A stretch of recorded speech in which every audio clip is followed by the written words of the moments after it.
দৈনিক প্রথম আলোর প্রধান শিরোনাম, তত্ত্বাবধায়ক সরকার ব্যবস্থা বিলুপ্তির বিধান বাতিল, ফিরল গণভোট। এটি গতকাল হাইকোর্ট রায় দিয়েছে, সে বিষয়ে প্রথম আলোর সংবাদ। এতে বলা হচ্ছে, তত্ত্বাবধায়ক সরকার ব্যবস্থা বিলুপ্ত করায় বিগত 3টি জাতীয় নির্বাচন জনগণের আস্থার প্রতিফলন ঘটাতে ব্যর্থ হয়েছে, এমনটাই বলেছে হাইকোর্ট। আর রিটকারীদের আইনজীবী বলেছেন, তত্ত্বাবধায়ক সরকার ব্যবস্থা এখনই ফিরে এসেছে এটা বলা যাবে না, কারণ এ বিষয়ে আপিল বিভাগে একটি রিভিউ আবেদন রয়েছে, সেটা আবেদনকারীদের পক্ষে নিষ্পত্তি হলেই তত্ত্বাবধায়ক সরকার ব্যবস্থা ফিরবে। প্রথম আলোর আরেকটি শিরোনাম, আগামী সংসদ নির্বাচন অনেক কঠিন হবে।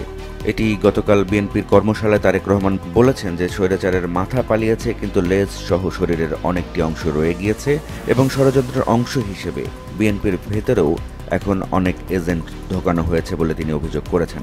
প্রথম আলোর প্রথম পাতার আরেকটি খবর, উপসচিব পদে প্রশাসনের কোটা কমানোর সুপারিশ। এটি জনপ্রশাসন সংস্কার কমিশন গতকাল সাংবাদিকদের সাথে মতবিনিময়ে এই কথা বলেছে কমিশনের সদস্যরা, এবং তারা বলেছে যে উপসচিব থেকে যুগ্ম সচিব পদে পরীক্ষার মাধ্যমে পদোন্নতির সুপারিশ করতে যাচ্ছে তারা। শিক্ষা এবং স্বাস্থ্য ব্যবস্থাকে ক্যাডারে রাখতে চান না তারা, এবং চাকরিতে নিয়োগ সহ বিভিন্ন ক্ষেত্রে পুলিশ ভেরিফিকেশন প্রথা উঠিয়ে দেওয়ারও সুপারিশ তারা করতে যাচ্ছেন। প্রথম আলোর শেষ পাতার একটি খবর, যার শিরোনাম, দক্ষতা উন্নয়নে নজর কম, ফ্রিল্যান্সার তৈরির হিড়িক। এই খবরে বলা হচ্ছে, তথ্য প্রযুক্তি খাতে ফ্রিল্যান্সার তৈরিতে প্রশিক্ষণ দিচ্ছে সরকারের 3টি মন্ত্রণালয়। এই প্রশিক্ষণে এরই মধ্যে 1000 কোটি টাকার বেশি ব্যয় হয়েছে। যদিও সরকারের এক গবেষণায় বলছে, বাজারের চাহিদার সঙ্গে এই প্রশিক্ষণের বিস্তর ফারাক রয়েছে, এবং বিশেষজ্ঞরা বলছেন উদীয়মান বিভিন্ন প্রযুক্তি যেমন সাইবার নিরাপত্তা, কৃত্রিম বুদ্ধিমত্তা বা এআই এবং মেশিন লার্নিংয়ের মতো বিষয়গুলোকে গুরুত্ব দিতে হবে। দৈনিক সমকালের প্রধান শিরোনাম, ফিরছে তত্ত্বাবধায়ক ব্যবস্থা, গণভোট। এটি গতকাল সংবিধানের ৫০ সংশোধনীর কিছুটা অংশ বাতিল করে হাইকোর্ট যে রায় দিয়েছে সে সংক্রান্ত খবর।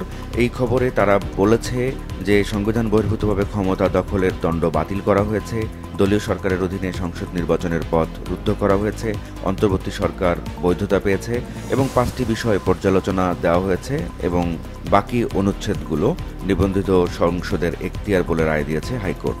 এবং সে বিষয়গুলোর মধ্যে রয়েছে জাতির পিতা বঙ্গবন্ধু ইস্যু, 7ই মার্চের ভাষণ, 26শে মার্চের স্বাধীনতার ঘোষণা এবং জাতীয় 4 মূলনীতি সহ অন্যান্য বিষয়গুলো। সমকালের আরেকটি খবর, হাসিনা রেহানা সহ 4 জনের দুর্নীতি অনুসন্ধানে দুদক। এই খবরে বলা হচ্ছে, এদের বিরুদ্ধে দুর্নীতির যে অভিযোগ উঠেছে তা অনুসন্ধানের সিদ্ধান্ত নিয়েছে দুর্নীতি দমন কমিশন। সমকালের প্রথম পাতার আরও 2টি খবর, একটি শিরোনাম, রিজার্ভ বাড়াতে গিয়ে চাপে ডলার বাজার, এবং অন্যটির শিরোনাম, বিদেশে কর্মী যাওয়া কমেছে 24%। এই খবরে বলা হচ্ছে, একে একে বন্ধ হচ্ছে শ্রমবাজার এবং এবছর বিদেশে কর্মী পাঠানো কমেছে 24%। গত বছর চাকরি নিয়ে 13,07,890 জন বিদেশে গিয়েছিলেন, আর গত 14ই ডিসেম্বর পর্যন্ত এই সংখ্যা 9,52,000-এর মতো। সমকালের শেষ পাতার একটি খবর, যার শিরোনাম, হাঁটার জায়গা নেই সড়কে, প্রতিনিয়ত ঝরছে প্রাণ। এটি চট্টগ্রামের খবর, এবং এই খবরে বলা হচ্ছে, চট্টগ্রাম নগরে 7 বছরে সড়কের মৃত্যুর 55%ই পথচারী এবং মাত্র 19% ফুটপাত আছে এবং সেগুলোও বেদখল। সমকালের শেষ পাতার আরেকটি খবর, দুপক্ষের সমঝোতা না হলে ইজতেমার অনুমতি বাতিল, এবং এই খবরে বলা হচ্ছে, আইন শৃঙ্খলার অবনতির ঝুঁকি নেবে না সরকার, এবং সাদ ও জুবায়েরপন্থীদের নিয়ে আজ পৃথক বৈঠক রয়েছে। দুপক্ষেই টানটান উত্তেজনা বিরাজ করছে। দৈনিক কালবেলার প্রধান শিরোনাম, বাতিল হচ্ছে সাইবার নিরাপত্তা আইনের 9টি বিতর্কিত ধারা। এই খবরে বলা হচ্ছে, বিতর্কিত সাইবার নিরাপত্তা আইন বাতিল করে সাইবার সুরক্ষা অধ্যাদেশ 2024-এর প্রাথমিক খসড়া চূড়ান্ত করেছে সরকার, এবং এ বিষয়ে উপদেষ্টা পরিষদের আগামী বৈঠকে সিদ্ধান্ত আসতে পারে। কালবেলার অন্য আরেকটি শিরোনাম, তত্ত্বাবধায়ক ফেরানোর পথ খুলল। এই খবরে বলা হচ্ছে, সংবিধানের ৫০ সংশোধনীর মাধ্যমে বহুল আলোচিত তত্ত্বাবধায়ক সরকার ব্যবস্থা বিলোপ করাকে অবৈধ ও সংবিধান পরিপন্থী ঘোষণা করেছে হাইকোর্ট। দৈনিক বাংলাদেশ প্রতিদিনের প্রধান শিরোনাম, ফিরছে তত্ত্বাবধায়ক গণভোট। এটি গতকাল সংবিধানের ৫০ সংশোধনী ইস্যুতে হাইকোর্টের রায় নিয়ে বাংলাদেশ প্রতিদিনের প্রতিবেদন।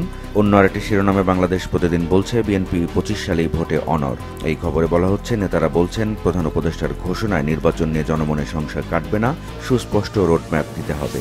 নির্বাচন সংক্রান্ত আরেকটি খবর বাংলাদেশ প্রতিদিনের, যার শিরোনাম, 300 আসনে প্রার্থী দেবে তরুণরা। এই খবরে বলা হচ্ছে, ফেব্রুয়ারির মধ্যে নতুন রাজনৈতিক দল আসছে, মাঠ গোছাতে ব্যস্ত বৈষম্য বিরোধী ছাত্র আন্দোলন ও জাতীয় নাগরিক কমিটি।